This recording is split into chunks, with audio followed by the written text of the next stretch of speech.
Hi, my name's Graham Miller and I'm the Adult Director here at the John Newcombe Country Club. Today I'm here to give you a few tips on the forehand from one of the hottest players on tour, Juan Martin del Potro.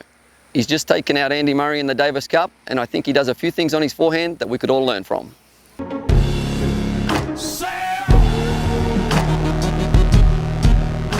Today we're taking on Juan Martin del Potro's forehand and we're going to work on giving you guys some of the simple things that he does that you could take to your forehand to hopefully take it to the next level. It all starts on his forehand with the takeback, and obviously with all of the top players now, the unit turn at the start of the forehand with getting the shoulders and the left hand being across the baseline is a huge tip, because now I'm in a position where I'm loaded up, ready to unleash on the forehand as Juan Martin does when he attacks the ball. One reason Juan Martin del Potro is a little bit different is because of his very high takeback as he's doing the forehand. His hand on the racket is going to be right there at eye level, which obviously means his racket head is above his head during the takeback, which is quite a large backswing. For the club player, the important part of this is trying to feel like we're able to place our back leg in a good position behind the ball for our balance, which is really going to allow us to get our weight to go forward from there as we swing out through the court. As we look at this clip of Juan Martin del Potro, you can see that high takeback and you can see how well balanced he is. His feet are a little more than shoulder width apart for the balance, and then he's going to get that really big drop of the racket head into the ball, which is going to allow him to get great power as he attacks the ball with the racket head and the long follow through out towards his target. If we take a closer look at Juan Martin's grip, you're going to realize that it's more of a traditional Eastern forehand grip. A lot of the players now are actually around more at a semi-Western grip where the hand is a little more underneath the racket. This can lead to a little bit shorter on the follow through by using too much wrist. But Juan Martin's more at an Eastern forehand grip, which really allows him to have great length through the ball, and you can see that on his forehand.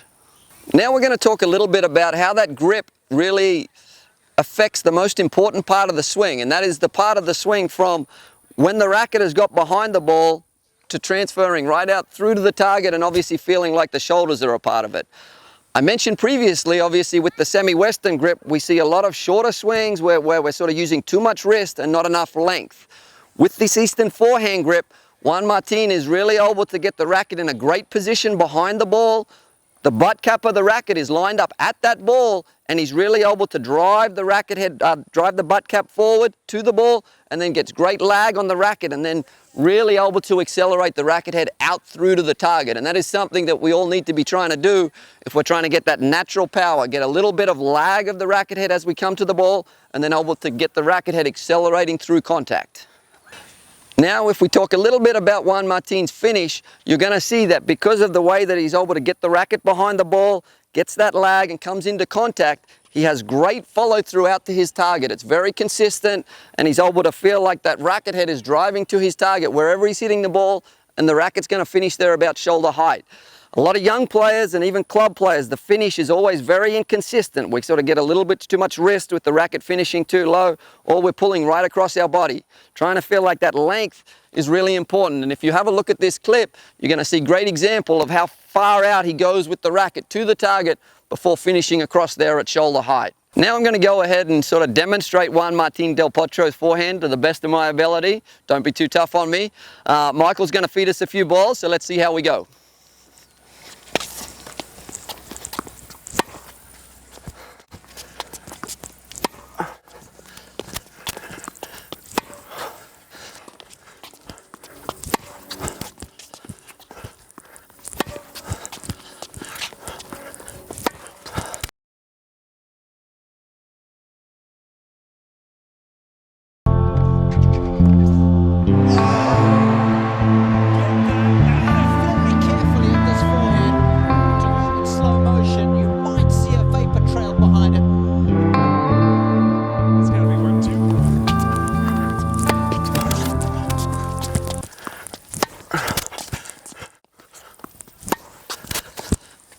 As you can see, it's not the easiest shot to hit because of the low margin for error, but I promise it's going to help you get a little more power on the shot and hopefully take your forehand to the next level.